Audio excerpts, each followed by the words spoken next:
consultores en materia jurídica, gerencial y tributaria. Dismequip, camillas y equipos médicos. Jiménez, Codeta y Asociados, cursos de capacitación en materia contable, administración y recursos humanos. Multiservicios Aregón, adiestramiento no convencional.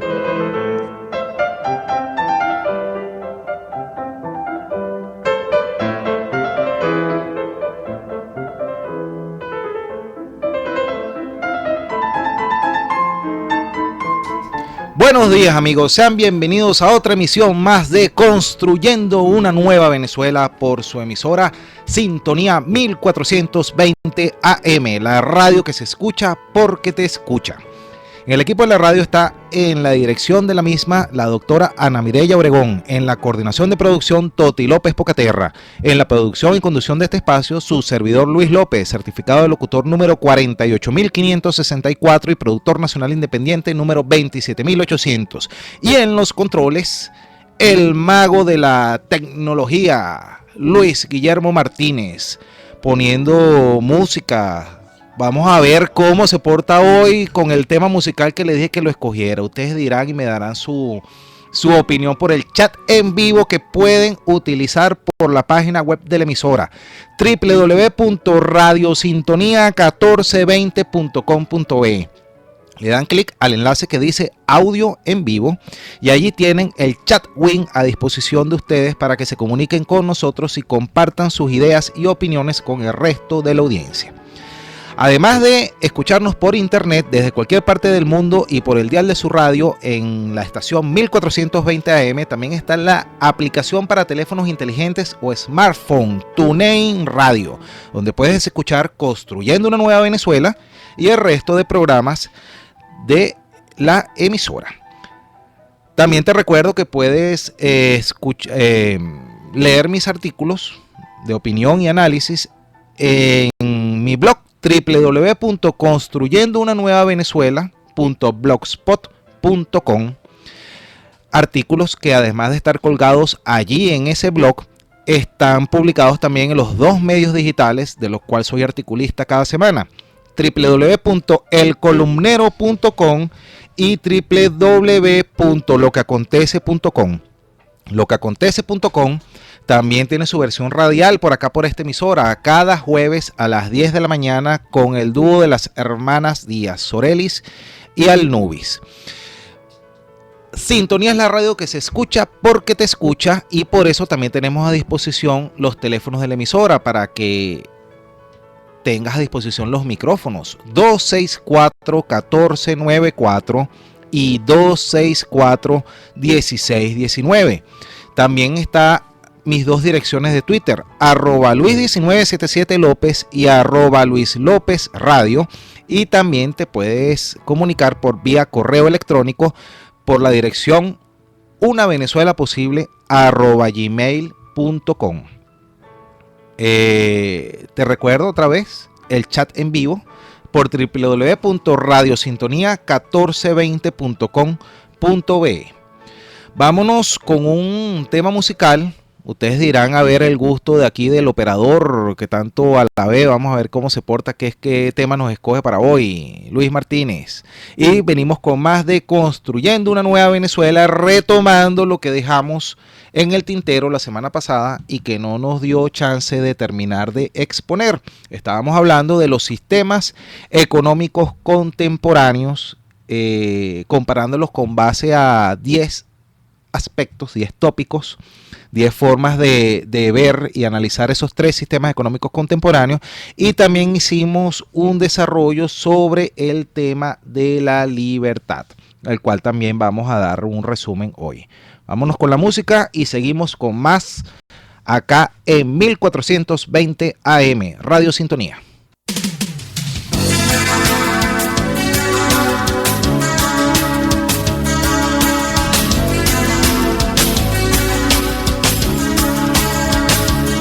De ajustados bullis, tacones bien altos, presencia espectacular, deslizando ese vaso de niño por la calle real. Como ella va y viene, el tránsito detiene, ella es algo sensacional. ¿Quién será esa misteriosa mujer que me tiene tan mal? Yo no sé lo que tiene ella, tentadora como la miel. Solo sé que cada vez que la miro se me eriza la piel. Oh, es demasiado para mi mente, muy peligroso para mi cuerpo, pierdo el control. Oh, ¿qué será esa mujer? Es demasiado para mi mente, muy peligroso para mi cuerpo, pierdo el control. Oh, ¿qué será esa mujer?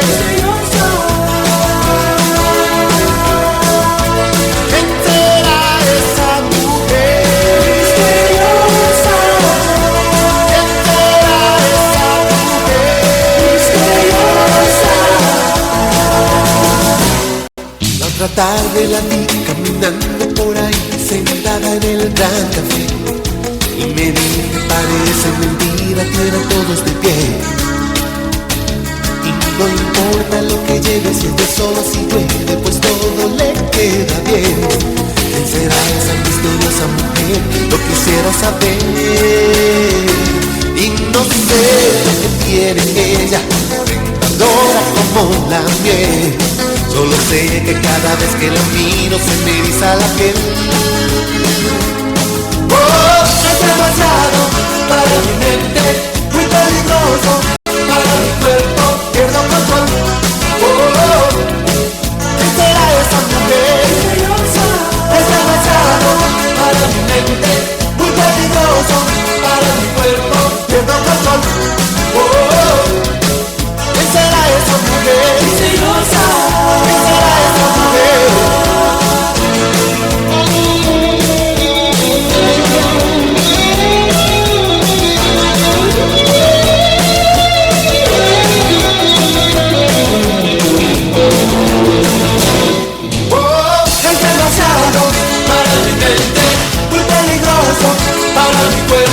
Pierdo control. Oh, ¿qué será esa mujer? Es demasiado para mi mente, muy peligroso para mi cuerpo. Pierdo control. Oh, ¿qué será esa mujer? Oh, ¿quién será esa mujer?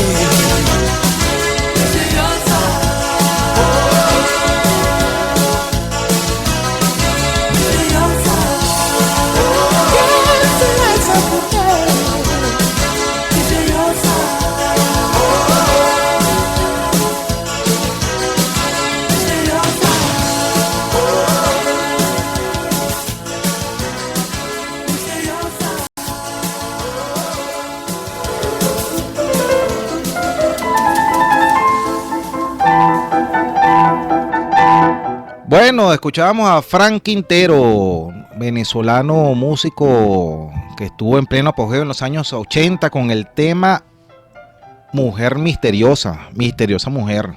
Bueno, ustedes dirán qué opinan del tema que seleccionó Luis Martínez, a ver si lo seguimos contratando o yo traigo la música como hacía antes, porque esa la escogió él.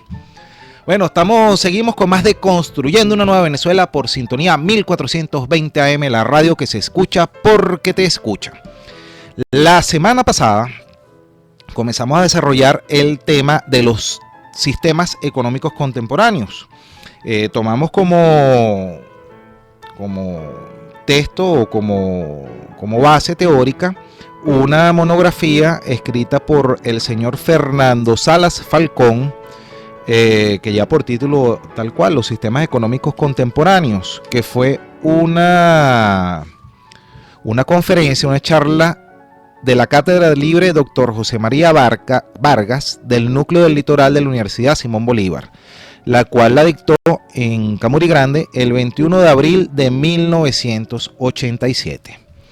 Entonces, para recapitular, habíamos hablado que esos sistemas económicos contemporáneos, para fines didácticos, se pueden encuadrar en tres: el de la economía de mercado, o lo que tradicionalmente se conoce como economía capitalista, y la otra, su contraparte, que es la economía centralizada.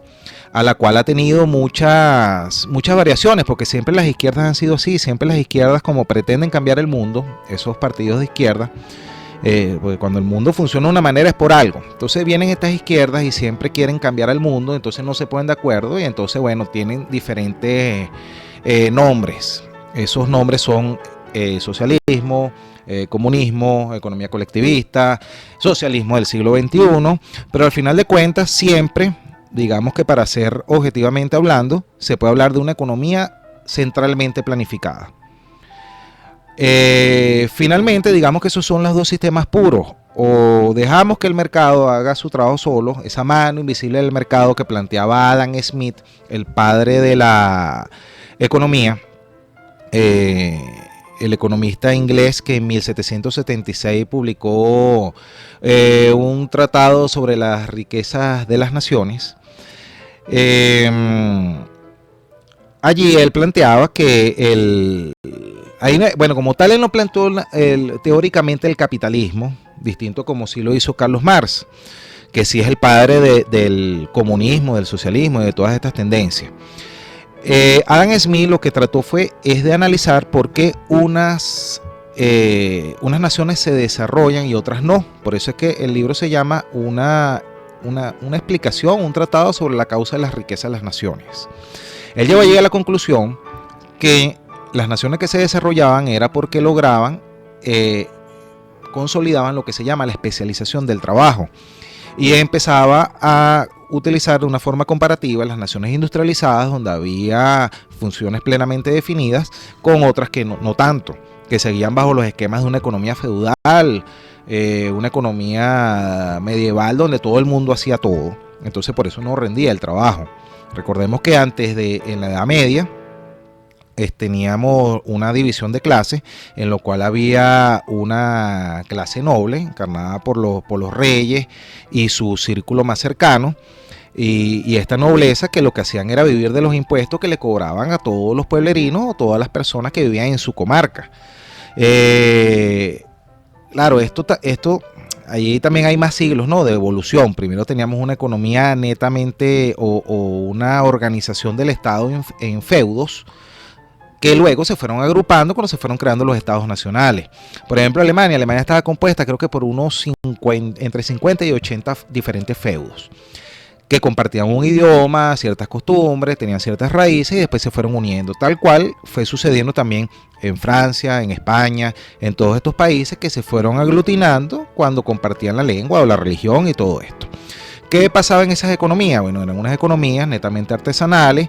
El agricultor, además de sembrar lo que tenía que comerse y pastorear ovejas, rebaño, ganado, en fin, hacía su ropa, hacía sus jabones, etcétera, etcétera.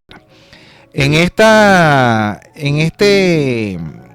ese estado de las cosas fue surgiendo una nueva clase, que es la clase de los mercaderes. Y finalmente es lo que evoluciona como capitalista. Esos mercaderes eran los que iban con una carreta, iban de feudo en feudo, comprando y vendiendo mercancías hasta que fueron obteniendo un capital. Luego, con el avance de la tecnología naval, surge también el comercio con las tierras del Medio Oriente y del Lejano Oriente. Entonces, digamos que paralelamente a la clase noble, que era la que administraba esos territorios, que primero estaban bajo la organización de feudos y después evolucionó a estados nacionales, fue surgiendo paralelamente esos mercaderes que nacían en un territorio, obviamente tenían una nacionalidad, pero iban por todo el mundo comercializando. Esa fue una de las razones también por la cual Cristóbal Colón se choca con América tratando de conseguir una ruta más expedita para llegar al Lejano Oriente, a llegar a las tierras de Japón, China, etcétera, etcétera, para el comercio a la India, para el comercio de telas y demás, y todo lo que se comercializaba allá, pues. Entonces, viene esa clase, esos mercaderes que se van haciendo de un capital, de un dinero, van en algún momento también adquiriendo los bienes de capital. ¿Por qué? Porque en ese momento, además de que estaba esta clase, digamos, mercader, esta clase de capitalista que se dedicaba al comercio, se fueron especializando los artesanos. Estos artesanos se dedicaban a algo muy específico, que era la fabricación de determinado bien, qué sé yo, una silla, una ropa, una vestimenta, armamento, etcétera, etcétera. Esos fueron, digamos, que eran los pininos o los comienzos de la parte industrial. ¿Qué sucedía? Bueno, que estaban sometidos a las condiciones de los mercaderes y llegó el momento en que conforme fue avanzando la tecnología no tenían el dinero suficiente como para tener la propiedad sobre las herramientas y los materiales. Viene la tecnología avanzando más y sobre todo con la invención de la máquina de vapor, y esta clase mercader adquiere los bienes de capital, y es cuando va surgiendo esa clase capitalista que es dueña de las industrias, y entonces se consolida la revolución industrial con la invención de la máquina de vapor y la especialización del trabajo y la invención sobre todo de la línea de ensamblaje, que fue una invención del americano Henry Ford, cuando empezó a producir en masa los modelos de vehículo T, que realmente se podría decir que es el padre de la industria, por ponerle un nombre. No se conoce normalmente así, pero bueno, para fines didácticos vamos a ponerlo aquí en el programa como que él es el inventor de la producción en masa a nivel industrial.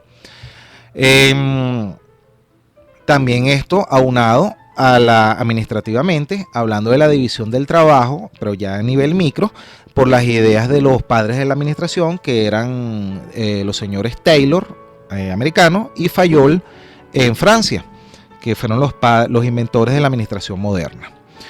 Ahora bien, ¿qué sucede? Bueno, ya el comercio no era, digamos, lo que representaba la generación de riqueza, sino ya era el establecimiento de industrias.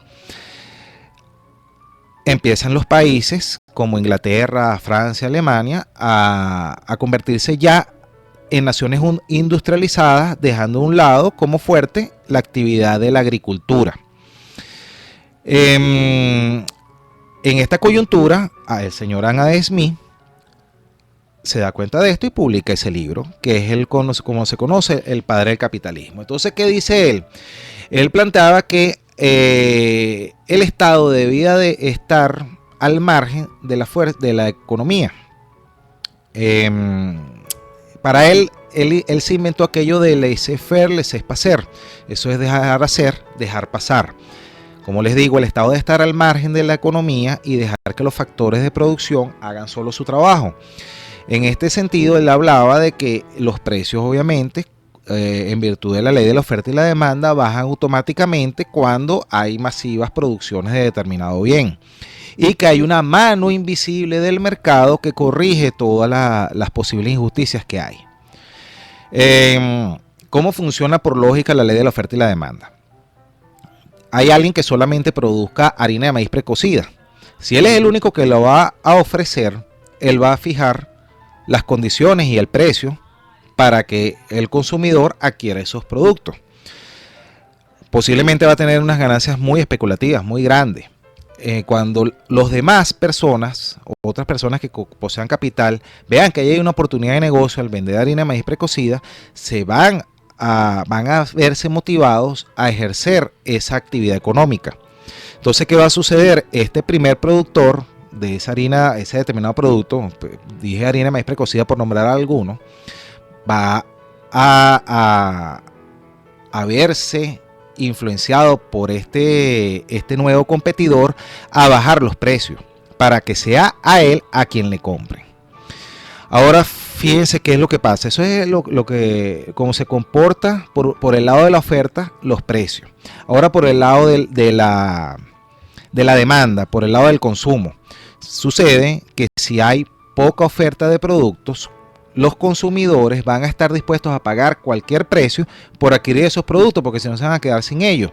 Por eso vemos que actualmente en Venezuela, en nuestro país, ante la poca oferta de productos, surge una nueva actividad económica al margen de la ley, que es el bachaquero. Entonces, ¿por qué existe bachaquero?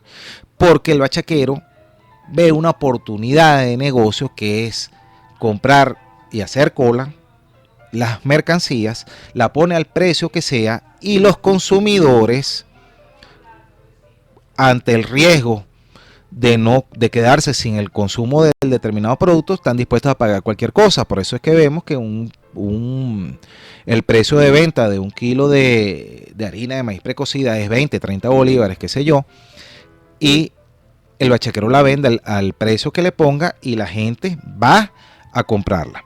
Ahora, ¿cuál es la mercancía más costosa? La más escasa. Cuando la mercancía cada vez va teniendo menos existencia, el oferente va a ponerle cualquier precio y el comprador va a estar dispuesto a pagar cualquier precio por eso. Entonces, he allí el problema de cuando hay regulaciones en la economía, porque cuando hay regulaciones en la economía, por una causa natural de las cosas, empieza a haber escasez, acaparamiento, etcétera, etcétera, y tenemos este estado de crisis que estamos padeciendo en Venezuela. Ahora, ¿qué sucede?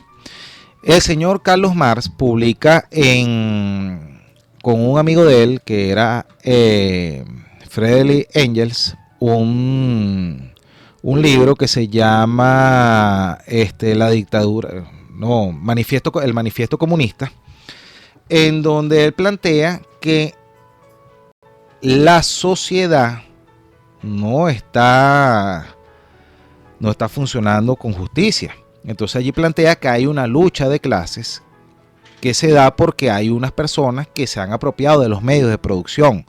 Y entonces él, a raíz de esa publicación del manifiesto comunista, él es desterrado y se va y se radica en Londres. En Londres, Marx era en su natal Alemania, en Traveris. Él era filósofo, también estudiante no sé si se graduó, también estudiaba leyes. Por ahí tú ves en diferentes biografías que era filósofo, abogado, no sé si era estudioso de leyes o cómo era la cosa. También que leía, era un tipo muy inteligente, ¿no? Pero por eso no quiere decir que estaba en lo correcto. Si no les pongo el ejemplo, Isaac Newton también era muy inteligente, y Albert Einstein, digamos que dio como conclusión con ciertas cosas allí, leyes físicas, que Albert Einstein, que Isaac Newton estaba bien equivocado. Ese es el caso de Carlos Marx, cuando estos amigos izquierdistas lo toman como que si él fuera un profeta, un dueño de la verdad absoluta.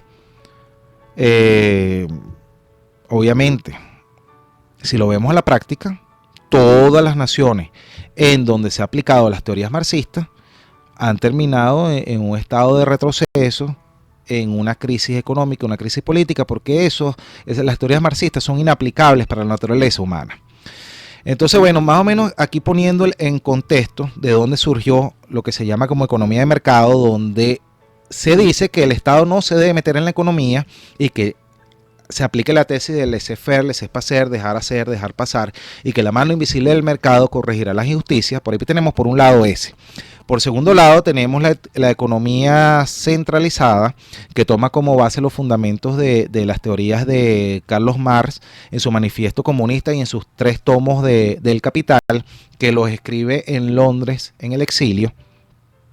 Y por otro lado, en 1936 es donde surge la economía mixta, donde dice que el fundamento es del economista escocés John Maynard Keynes, quien en 1936 publica un libro que se llama Teoría General de la Ocupación, el Interés y el Dinero, donde él planteaba que el Estado debía intervenir temporalmente o provisionalmente en la economía para dinamizarla, y que una vez la economía estuviera andando, el Estado debía darle paso.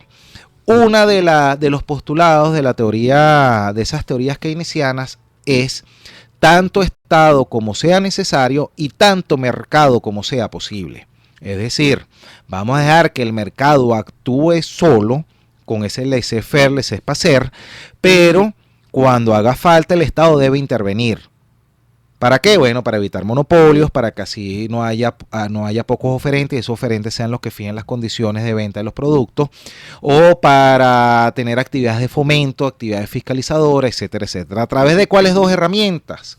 Planteaba el señor John Maynard Keynes en 1936, a través de la política fiscal y la política monetaria. Eso después se los voy a explicar en otro programa. Hoy vamos a hacer el análisis comparativo de los tres sistemas: la economía de mercados, la economía planificada centralmente y la economía mixta.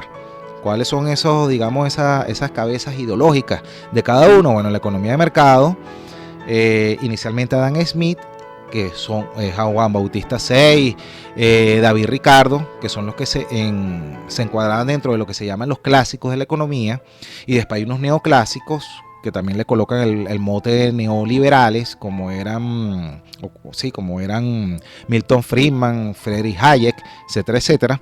La economía centralizada, quien sus ideólogos fueron el señor Carlos Marx y Mao, Stalin, todos estos donde se aplicó esto, por allá por Polonia, Checoslovaquia y todos los países de Europa del Este, y la economía mixta, en donde el exponente teórico era John Maynard Keynes.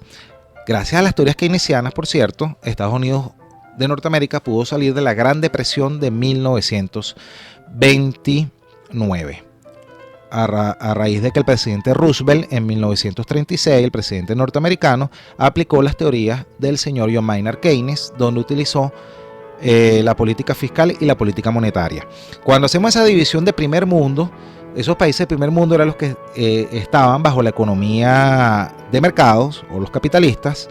Los del segundo mundo eran los países comunistas o de economía centralmente planificada, como Rusia, China, Europa del Este, etcétera, etcétera.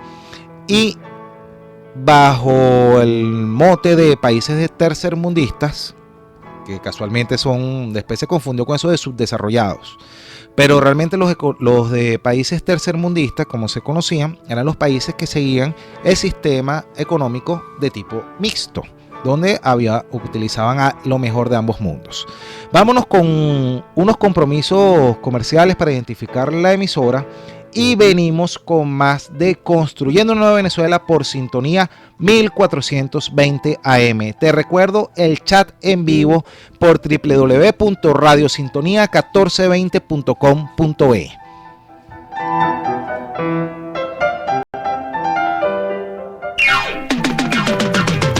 Desde Caracas, para toda el área metropolitana y el estado Miranda, transmite Radio Sintonía 1420 AM. A continuación, Publicidad. BIA, apoyo legal y administrativo, consultores en materia jurídica, gerencial y tributaria, asesoría laboral, funcionarial y contencioso administrativa, registro y constitución de empresas, cooperativas y actas de asamblea, servicio de nómina, prestaciones sociales y outsourcing de recursos humanos. Comunícate por el correo apoyolegalabogados@gmail.com o el teléfono 0212-625-3722 y el mejor equipo de abogados podrá atenderte. La información más completa en fútbol la encuentras en lavinotinto.com. Análisis, comentarios, noticias, opinión. De lunes a viernes, de 12:30 a 1:30 de la tarde. Lavinotinto.com. Conducido por Juan Carlos Rutilo y presentado por Sintonía 1420 AM. Sintonía 1420 AM.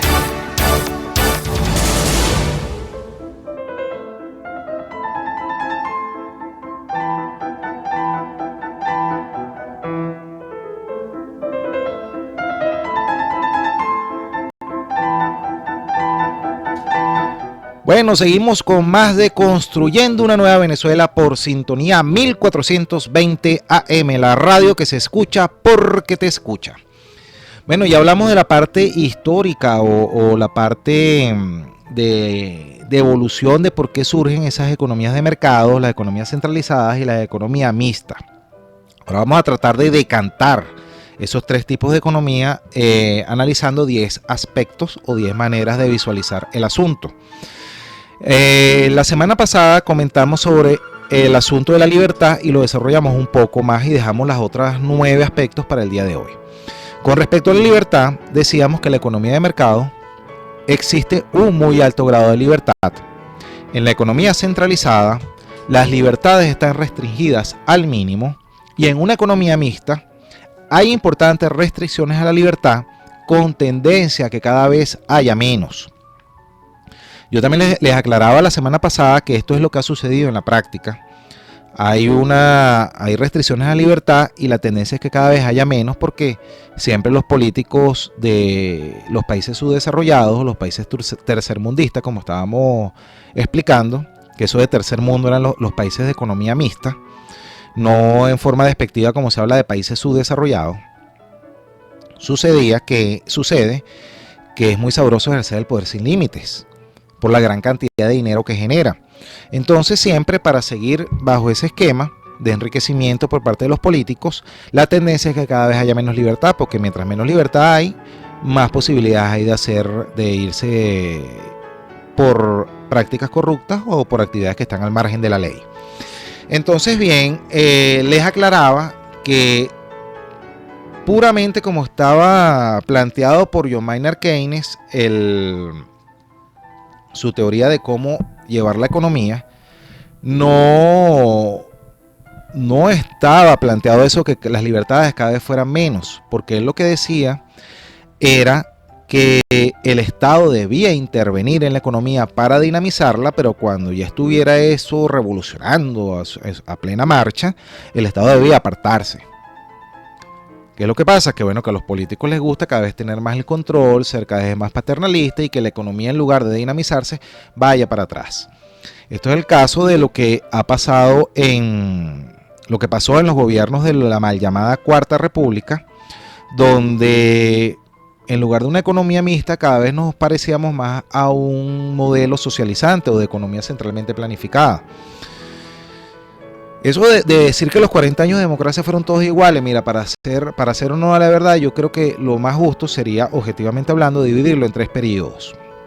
Un primer periodo donde estuvimos gobernados por los presidentes Betancur, León y Caldera, donde sí, efectivamente, el Estado intervino y se dinamizó la economía y se corrigieron muchas deficiencias, aplicando muy marcado la teoría keynesiana. Con el primer gobierno de Carlos Andrés Pérez comenzó ya el Estado a actuar en forma ilimitada, a meterse en todo, a aumentar el gasto público, a decir absolutamente todo. Eso sucedió así, siguió corriéndose, funcionando de esa manera. Recordemos también que Carlos Andrés Pérez nacionaliza el petróleo, nacionaliza el hierro, empiezan a surgir una cantidad inmensa de fundaciones, surgen toda clase de organismos públicos. Entonces ahí vemos que la economía fue alejándose cada vez más de una economía mixta con tendencia a que el gobierno actuara menos, sino que fue una economía mixta con tendencia a que cada vez actuara más en todos los puntos de la economía. Esto empieza con el gobierno de Carlos Andrés Pérez. Ese gobierno de Carlos Andrés Pérez viene después de un gobierno de Luis Herrera Campins y de Jaime Lucinchi, donde todo funcionaba igual. Recordemos que Jaime Lucinchi nombra como gobernadores de estado a los secretarios regionales del Partido Acción Democrática. Entonces no había gobierno más adecuado que el de Jaime Lucinchi, donde entonces aquí se confundió de una manera que uno no hallaba ni cómo discernirlo, que era si partido estaba por un lado o gobierno por otro, porque prácticamente era lo mismo. Tal cual como también sucede ahora, donde los presidentes del partido del PSUV y los vicepresidentes y todos estos son los mismos titulares de los poderes públicos. Entonces, ¿qué sucede? Que hay una confusión tanto partidista como de gobierno. ¿Qué sucede cuando Carlos Andrés se lanza para la segunda, para repetir en el año 1988? Él trata de cambiar ese alto intervencionismo estatal y en su equipo ministerial nombra a personas que eran totalmente independientes, nombra a académicos, nombra a personas profesionales formados bajo el esquema de las becas Gran Mariscal de Ayacucho, y es donde él hace la separación de lo que es gobierno de lo que es partido. porque incluso dentro de ese tren ministerial no había ni siquiera militantes de AD, cosa distinta a lo que había con Lucinchi. Esa realmente es la causa, no es nada de la gasolina ni nada de esto, sino realmente esa es la causa, el descontento y la jugada sucia que le hicieron sus compañeros de partido, por lo cual lo sacan. Por eso es que también este señor, el expresidente Chávez, el difunto, y sigue la tendencia Maduro y seguirán las enseñanzas. Dijeron, bueno, no, y que ya no podemos tener el partido funcionando independientemente por un lado, porque si el partido es independiente al gobierno, puede ser que nos juegue sucio. Por eso es que vemos que los cargos de presidente y vicepresidente del partido, contrario a la Constitución, forman o encabezan poderes públicos. Entonces, volviendo, ¿por qué explico esto? Porque había que separar la historia de la Cuarta República en 3 periodos. Primero, Betancur, Leoni y Caldera, una economía que iba increciendo siempre, iba con tendencia a que fuera dinamizándose. Luego, cuando Carlos Andrés, sigue Luis Herrera y después Jaime Lucinchi, una tendencia a que cada vez el Estado aumentara más y restringiendo cada vez más las libertades. Y cuando llega el segundo gobierno de Carlos Andrés, a partir de 1988, él comienza el gran viraje tratando de aplicar en Venezuela una economía de mercado, de libre mercado. Por eso fue que se tachó de neoliberal. ¿Por qué? Bueno, porque estaban tratando de que la economía venezolana no tuviera tanto el control de la economía por parte del Estado. Se liberaron las tasas de cambio en ese momento, donde funcionaba algo como funcionaba lo que se llamaba Recadi, donde había también 3 tasas de cambio, tal cual como tenemos ahorita, donde eso era un chorro de dólares y que se perdía vía corrupción. Estaba el problema de los dólares preferenciales de Recadi, donde solamente metieron preso un pobre chino. Todas esas deficiencias de la Cuarta República, esos grandes problemas de corrupción se están repitiendo hoy en día. ¿Por qué? Porque yo no sé si es que el PSV es más adeco que revolucionario, porque eso es lo que está aplicando. Entonces, ese tercer periodo de la Cuarta República está representado por una economía que iba cada vez más hacia el libre mercado, que comenzó con Carlos Andrés Pérez y siguió con quien terminó de ejercer el gobierno de él después que Carlos Andrés Pérez fue destituido del cargo, por Ramón José Velázquez, y sigue con Caldera, donde Caldera, en vez de hacer de forma violenta la liberación de la economía, lo fue haciendo en forma más progresiva. E incluso se fueron privatizando algunas empresas y todo esto, por lo cual fue también tildado de un gobierno neoliberal, con las mismas recetas del paquetazo de Carlos Andrés, como fue conocido. Ahora, ¿qué sucedía? Yo para otro programa para recordar, porque los venezolanos tenemos la memoria muy corta, cuál fue el paquete de medidas que Carlos Andrés Pérez implementó en su segundo gobierno, y que incluso en este gobierno se ha sugerido que se apliquen para poder corregir todas esas distorsiones de la economía.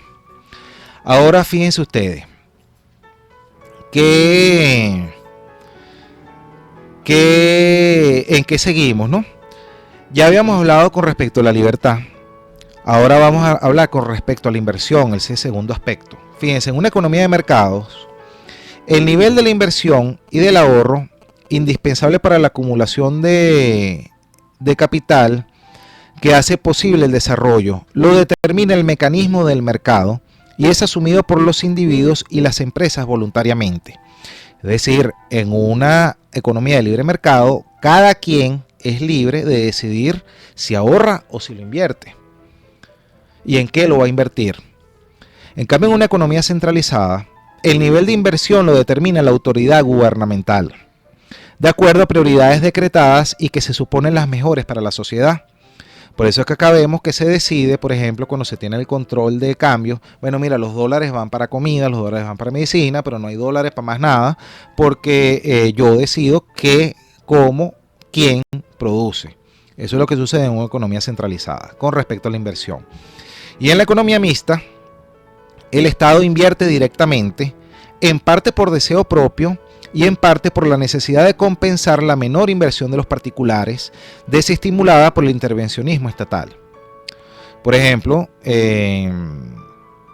cuando el Estado decide, bueno, yo voy a ejercer tal actividad económica, no hay monopolio más terrible que los monopolios o los oligopolios del Estado.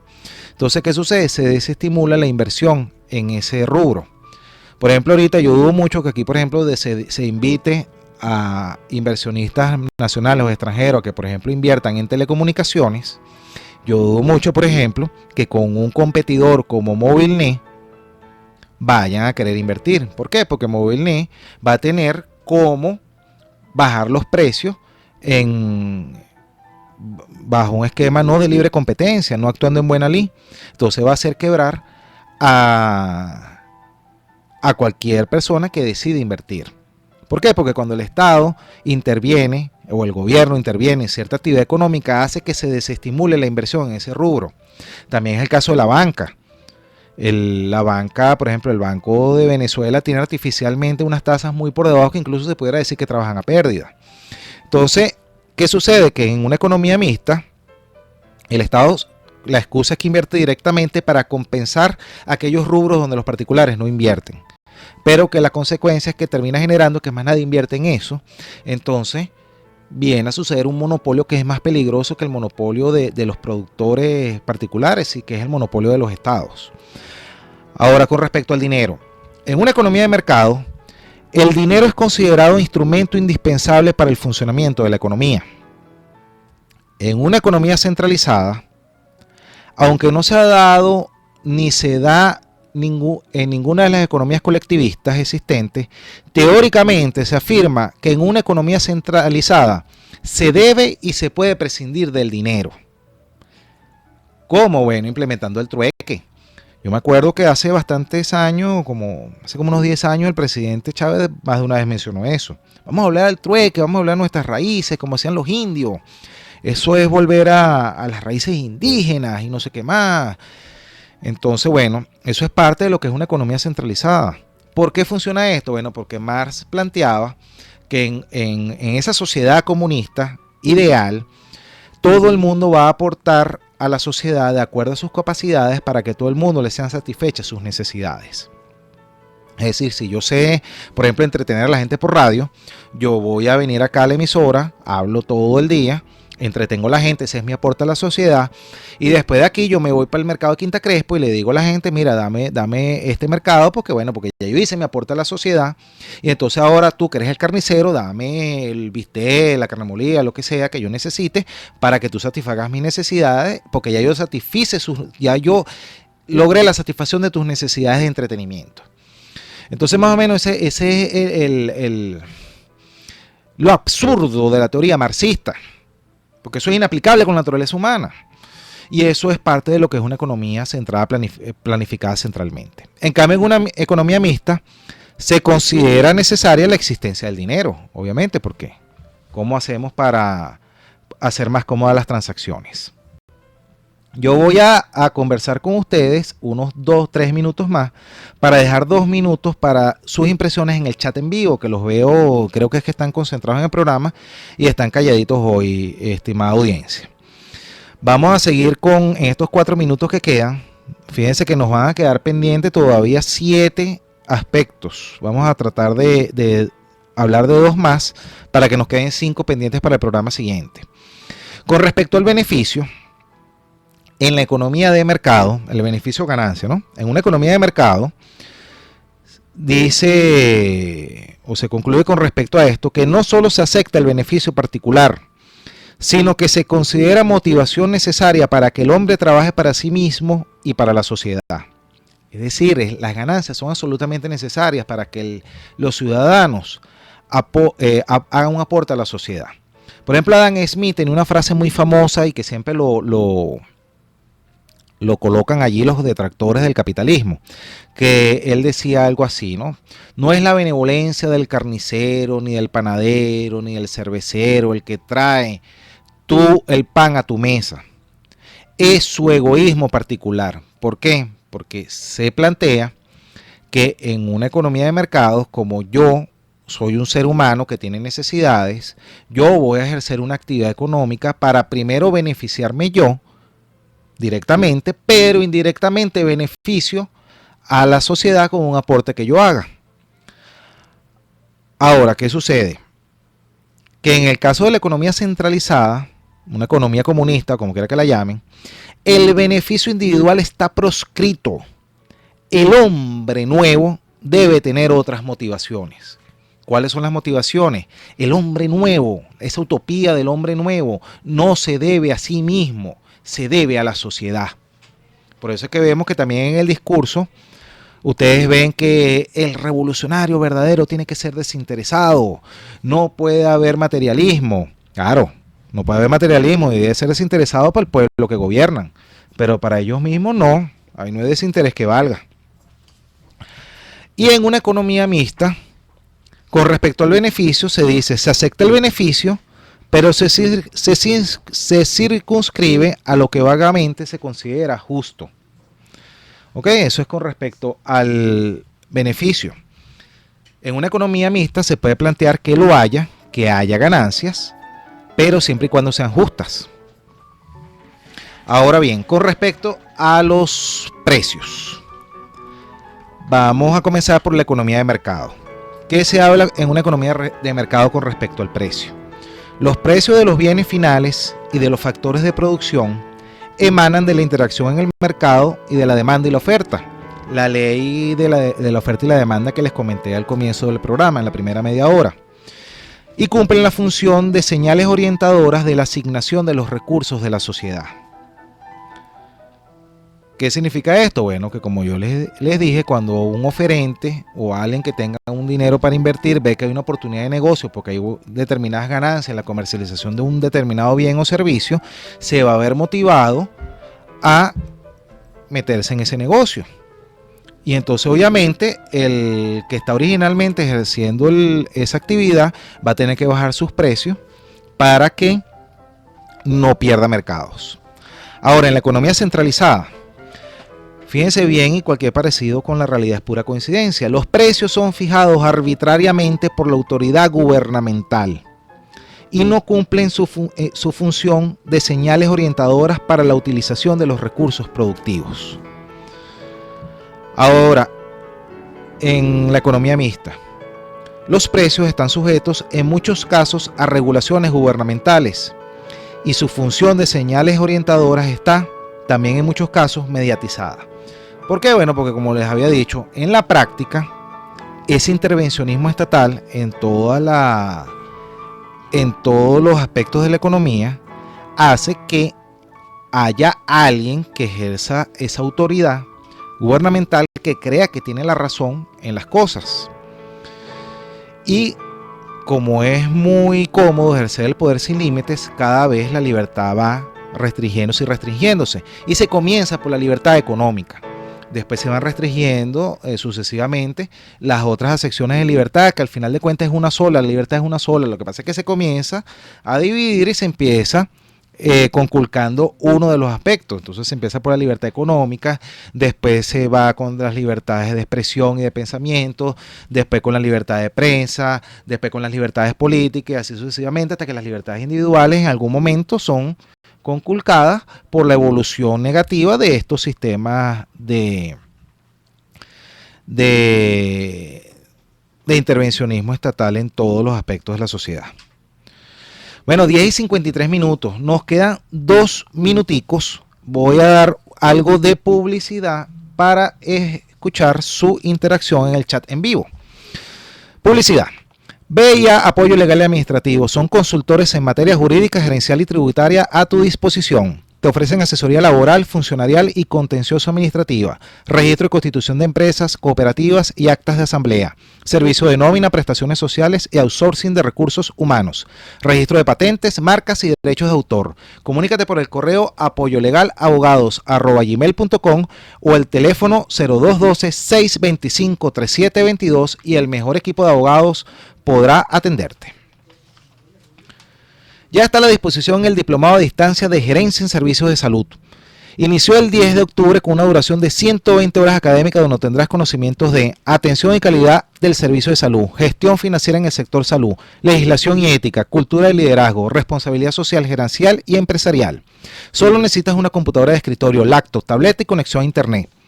La modalidad online o e-learning te permite ingresar desde cualquier ubicación geográfica sin necesidad de regirte a horarios.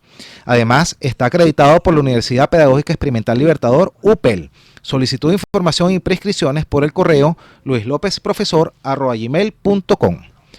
En este diplomado de gerencia de servicios de salud ya inició, pero sin embargo, ahí, como es online, pueden inscribirse y recuperar las clases perdidas. Además de esta misma modalidad, están también, yo trabajo como coordinador, la modalidad de gerencia pública y el diplomado de gerencia empresarial. Los tres, gerencia en servicios de salud, gerencia pública y gerencia empresarial, están avalados por la UPEL. Elsa, cada día más me gusta su programa, excelentes análisis. Pablo, ¿es que acaso algún país con políticas intervencionistas ha logrado alcanzar altos niveles de desarrollo? Nosotros somos el mejor ejemplo de la ruina que se logra desde las acacias. Las tejedoras, no escribimos para no interrumpirle, qué buen análisis, saludos de las 6, la Urbina, bueno, un saludo a mis amigas las tejedoras, siempre allí pendiente del programa. Xavier, qué buen análisis, mi pana, desde la Florida. Orlando, Katia presente en Construyendo Venezuela.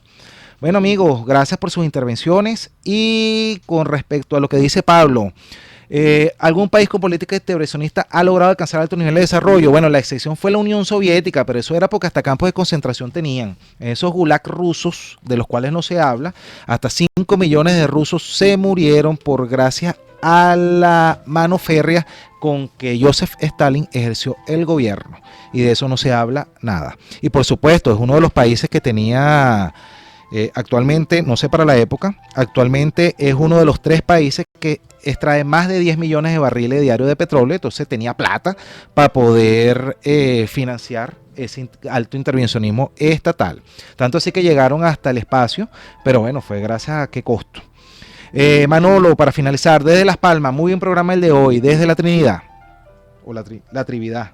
Bueno, hemos llegado al final por el día de hoy de Construyendo una Venezuela por sintonía 1420 AM. En la dirección de la radio estuvo la doctora Ana Mireya Obregón, en la coordinación de producción Toti López Pocaterra, en los controles Luis Martínez y conduciendo este espacio y produciéndolo su servidor Luis López, certificado de locutor número 48564 y PNI número 27800. Nos escuchamos el próximo martes a las 10 de la mañana hasta las 11 y los dejo en las buenas manos del doctor Silvio Castellano con Gerencia Pública, que el programa promete mucho hoy porque se ve que tiene una invitada de lujo aquí esperando por los micrófonos. Hasta entonces.